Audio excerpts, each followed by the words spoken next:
Hi, my name's Clint with the Game Fish and Parks Outdoor Campus in Rapid City, and today we're going through how to set a cage trap for a bobcat. This method can be a little cumbersome because it requires a lot of materials, a big heavy cage, but for our bobcat research program that's happening within the Black Hills Fire District region, you could potentially get yourself $500 for catching a bobcat. And so to understand how to get that, you can reach out to the Rapid City office to see what the deal is with that. But you're looking for a bobcat in a cage. Is the preferred method to catch this bobcat. And so I've got a method that I would like to use, and it works pretty well. So the first thing we did is choose a location. We have a trail running through here, and bobcat's going to work those trails. We're in a creek bottom right now, so there's potential to have a bobcat run through here looking for rabbits. Wherever there's rabbits, that's going to be one of their primary food sources. Also, you're going to find them running ridge lines. If you found a big rock wall that has a lone rock or a lone tree, they like to go check those things out. They're just like your house cat. They're curious. They want to go see what's going on, and they're very visual. So as they kind of move over a hillside, they're going to go up and down looking for everything and looking for those rabbits. So what I did here is we have the trail going this way.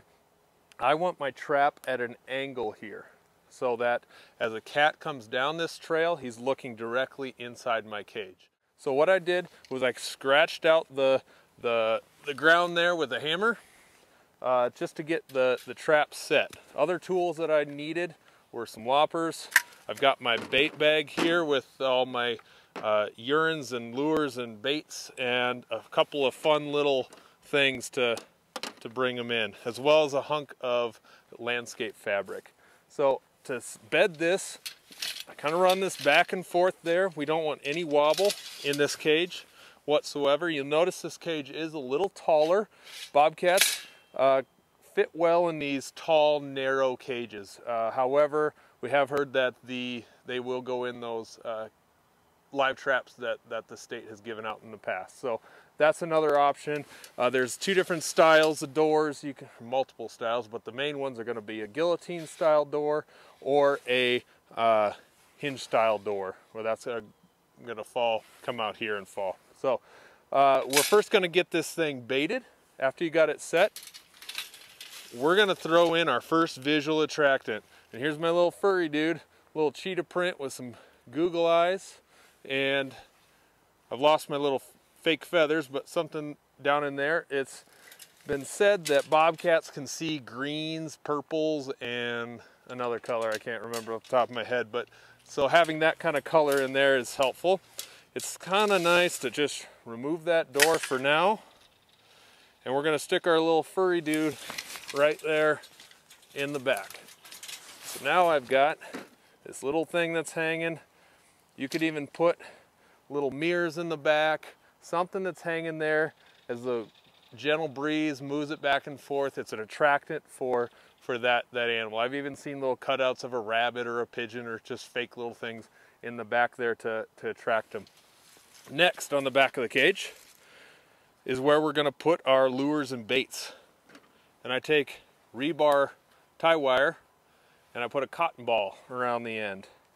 And then I have some tie wire also off the back of this cage. So I will just dip this into my favorite gland lure or some bait of some sort. You don't want to just have a gland lure. I always like one gland lure at least, because gland lure is something that has a calming effect on cats. So we want to dip this in here. We have one set type of bait on here. Then we're going to grab a different kind of lure or bait and put it on there, and we have another. Then I'll take a third and I'll dip it in there and have another. The reason why it's on the outside of this cage here and on the top is because I want that cat to completely commit to this as he comes in. If this gives me another 4 inches for that cat to have to come into the cage. So he's going to come in and try and reach all the way to the backs of these. And we've got 3 different scents there keeping his curiosity, because they are so curious. They want to just keep seeing, oh, I smell that, oh, I smell that. So they're going to go back and forth, just kind of keeping their curiosity on all these scents. Also, I keep it up high and not on the ground, because as the weather gets cold, we want those scents nice and high. So as the wind comes from the back, that's another thing I've incorporated here, is the wind's going to be coming this way. That wind is going to catch that bait scent and lead it right out the door. So we've got that all lured up and ready to go back into place. All right, we have our trap back in place. Now we need to put some dirt on this wire here, because the cat doesn't like to feel that through his paws. We don't have a lot of dirt right now around here. It's all kind of wet and our trap could get frozen in, so I will try and grab just a little bit of these leaves and put it in there. Take your time with these sets. They do require some time, and I would suggest getting just a little bit of that dirt and put it all in there. Not any big sticks, because that will act as a stepping guide. You need to take a few leaves also, cover that pan up, or a little bit of dirt, so you get a nice angle for that to come in. So our bait's there, our trap is set, with the floor is covered. Now I'll take my landscape fabric and cover this up. This does two things. It makes it look like a nice dark tunnel for a rabbit that would live in there. It also covers up our last piece of bait, because it needs to be protected from raptors wanting to get to it. So I'll throw a hunk of beaver meat or muskrat meat in the way back there. So we got all kinds of scents going on. Top it off with a little bit of bobcat urine, and then you can get really fancy and figure out the time of year and use tom urine versus a female types of urine. That's going to attract and make those animals work just a little bit differently. So we got this covered up. Now we're going to brush it in. We're almost done. Last thing I'm going to do is take a call lure. It's a really strong smelling, usually skunk based, and I'm going to smear that as high as I can, so that's going to carry scent as far as possible. And that's good for later in the seasons. As things get really cold, your scents aren't quite as effective, so you got to get a little stronger smelling stuff. Then I need my visual attractants. You can use anywhere from a CD to a feather with mirrors on it to a little just white feather of some sort, and dangle that right here. You can dangle it right somewhere around, but it'd be good to have that thing pretty close to the door, so you're directing that cat to the door, and then he gets curious on the next thing.